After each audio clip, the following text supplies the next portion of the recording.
वफाकी हुकूमत सूबाई हुकूमत पर दहशतगर्दों को सहूलियतकारी का इल्जाम लगा रहे हैं, ऐसा ऐसा है? देखिए, उनने कौन सा इल्जाम है जो सूबाई हुकूमत के ऊपर नहीं लगाया, वो हमें बता दें। और दहशतगर्दी जो है आ कहाँ से रही है? क्या ये दहशतगर्द यहाँ की पैदावार है या अक्रॉस द बॉर्डर वहां से आ रहे हैं? तो फिर यहाँ कसूर वफाकी हुकूमत का है या सूबे का कसूर है? सूबे की पुलिस तो नहीं है बॉर्डर्स को, वफाक के इदारे हैं। तो ये उनको कोई भी स्टेटमेंट देने से पहले अपने गिरबान में झांक लेना चाहिए कि वो अपना कसूर हमारे गले में नहीं डाल सकते। ये उनका अपना कसूर है, वहां से ये मदाखलत बंद करें।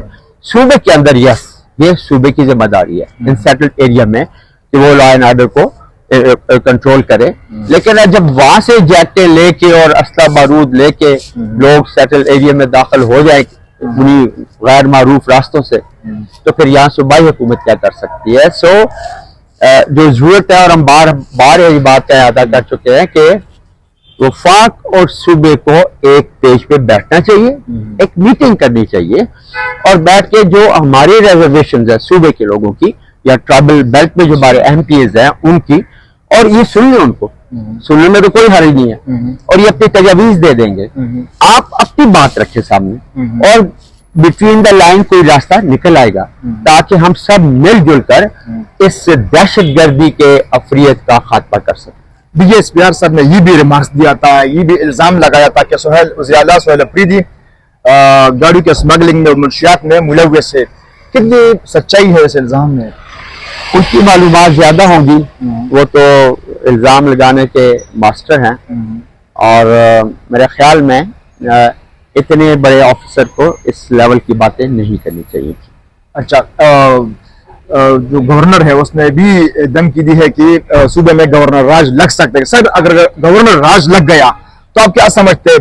अगर 2 माह की भी लग गए तो PTI वाले तो भाग जाएंगे, पार्टी छोड़ देंगे, और क्या ये खैबर पख्तूनख्वा आवाम की तौहीन नहीं होगी? आपका क्या ख्याल है कि खैबर पख्तूनख्वा के अवाम ने चूड़ियां पहनी हुई कि एक 2/3 अक्सरियत की हुकूमत को अगर ये बरतरफ करके गवर्नर राज लगाते हैं, तो हमने उस दिन भी कहा था कि फिर ना गवर्नर रहेगा और ना गवर्नर हाउस रहेगा और ना गवर्नर राज रहेगा, ये अवाम निकल आएंगे, फिर इनका रुख गवर्नर हाउस की तरफ होगा। तो ऐसी उनको चीजें नहीं करनी चाहिए, अकल से काम लेना चाहिए, टेबल टॉक करना चाहिए, आए बैठे बिठाएं इस प्रोविंशियल गवर्नमेंट को और बैठ के तहम्मुल के साथ इनकी भी बात सुने, अपनी भी बात रखें और कोई दरमियानी रास्ता निकाले।